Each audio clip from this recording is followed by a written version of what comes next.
Kung siya daw mapalaban dito kay Naoya Inoue, baka gagapang daw tong si Naoya Inoue. Ayon kay Naoya Inoue mga idol ay aminado naman siya na hindi niya kilala ang isang boksingero na si Jun Kim na rank number 11 sa WBO.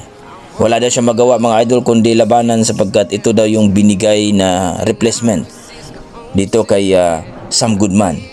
Kasi itong si Sam Goodman ay nagkaroon nga ng injury mga idol.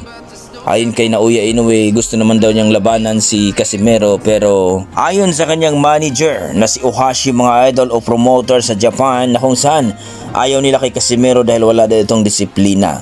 Isang taon daw itong hindi napalaban pero nung lumaban ay overweight pa. Yun ay ayaw ng kanyang promoter na si Ohashi sapagkat baka daw hindi matuloy kapag maglaban sila sa Super Bantamweight Division.